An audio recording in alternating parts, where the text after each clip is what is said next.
ये वीडियो उन सारे बच्चों के लिए जो अपनी प्रिपरेशन के ट्रैक पे तो फुल ऑन लगे हुए हैं, बट प्रॉब्लम वहां आती है जब भी कोई स्ट्रॉन्गेस्ट चैप्टर, उनके सबसे स्ट्रॉन्गेस्ट चैप्टर का क्वेश्चन वो सॉल्व करने आते हैं और वो नहीं हिलता है,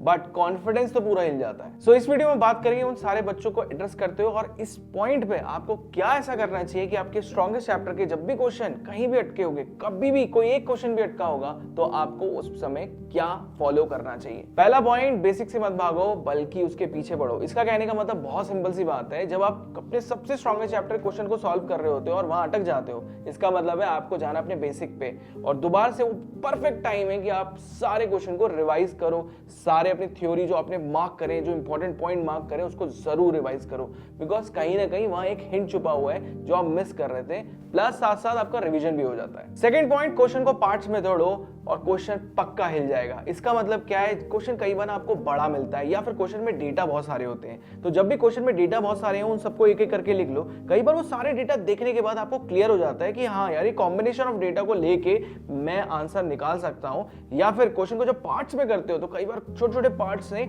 हिंट आते हैं और आप ट्रैक पे आ जाते हो, और जैसे ही आप ट्रैक पे आओगे आपको फाइनली मिल जाएगा कि आपने क्वेश्चन सॉल्व कर लिया है। नेक्स्ट पॉइंट ये है कि सीखना वीकनेस नहीं है बल्कि तुम्हारी स्ट्रेंथ बन सकती है। इसका कहने का मतलब क्या है कि यार कई बार ऐसा होता है अपने प्रिपरेशन जर्नी में बिल्कुल ही ब्लॉक हो जाते हैं और वो क्वेश्चन ही नहीं लगता, बल्कि ऐसा तो लगता है हमें कॉन्सेप्ट ही नहीं आता, पर ऐसा होता नहीं है, आपको आता है। But the whole point is, जब आप उस क्वेश्चन पे स्टक कर गए हो तब आपको बहुत ज्यादा जरूरत है अपने दोस्तों की, वो दोस्तों की जिनसे आप एक्चुअली में बात कर सकते हो, अच्छे क्वेश्चन डिस्कशन कर सकते हो, और मेंटोर एंड टीचर, बिकॉज वो तो होते ही आपके लिए हैं। और जब भी आप किसी से हेल्प लेते हो ना, तो ये मत सोचना कि आप वीक हो या कमजोर हो रहे हो, बल्कि वो जब हेल्प लेने के बाद आप क्वेश्चन को देखते हो ना, आपको खुद ब खुद एक स्ट्रेंथ फील होगी। ये सबसे इंपॉर्टेंट है, हेल्प मांग लो। और सबसे जरूरी है, अपना कॉन्फिडेंस मत लूज करना। ऐसा बहुत बार होगा आपकी प्रिपरेशन जर्नी में और ऐसे बहुत सारे चैप्टर में होगा कि आप कहीं ना कहीं क्वेश्चन में स्टक कर जाओगे, आपको मिस कर जाओगे, कॉन्सेप्ट कई बार दिमाग से निकल जाएगा, but the whole point is all about confidence. So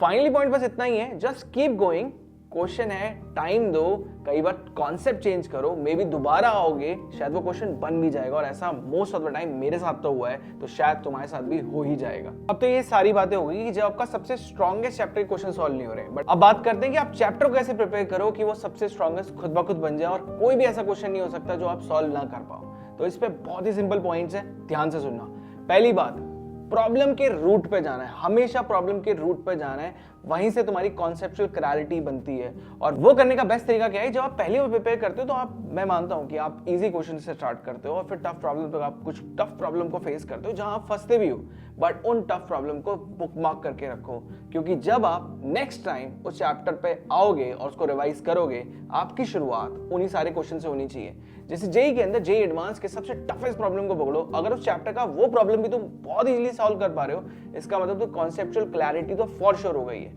next point is, हमेशा हमेशा ट्राई करो कि क्वेश्चन को विजुलाइज करने का, बिकॉज विजुलाइजेशन की पावर नेक्स्ट लेवल है और वो बिना प्रैक्टिस के नहीं आती, तो आपको प्रैक्टिस तो करनी पड़ेगी, और जितनी प्रैक्टिस ज्यादा अच्छी करोगे उतना विजुलाइजेशन पावर और बढ़ता जाता है। और कई बार ऐसा होगा कि आप क्वेश्चंस को देखते ही ऑप्शन से ही आंसर निकाल दोगे, तो इस पावर ऑफ विजुलाइजेशन के लिए आपको अपने से एफर्ट करना पड़ेगा, और ये पूरा सेल्फ प्रैक्टिस, सेल्फ पेस होता है। तो अकॉर्डिंग टू यू आप आराम से प्रैक्टिस करते रहो। And the last point is, हमेशा स्टेप बाय स्टेप अप्रोच को फॉलो करो जब आप अपनी प्रिपरेशन की स्टार्टिंग में हो, क्योंकि जब कोई फॉलो करता है स्टेप बाय स्टेप, तभी वो स्टेप्स को हटा सकता है। कई लोग क्या करते हैं कि अपना पहला स्टेप लिखा, बीच के तो मुझे आते हैं, लास्ट में पहुंच गए। ये शुरू में तो बहुत कूल लगता है, लेकिन बाद तक क्या होता है कि जब आप रिवाइज करते हो तो आपको स्टेप्स निकल जाते हैं। तो अपने स्टेप्स को कभी मत छोड़ना जब आप पहली बार उस चैप्टर की प्रिपरेशन कर रहे हो। तो यहां तक तो हमने सारी बात कर ली कि हमने एक पार्ट में तो ये सीख लिया कि अगर स्ट्रॉन्गेस्ट चैप्टर जो आपका है वहां प्रॉब्लम आती है तो आपको क्या करना चाहिए, और एक स्टेप ये भी समझ लिया है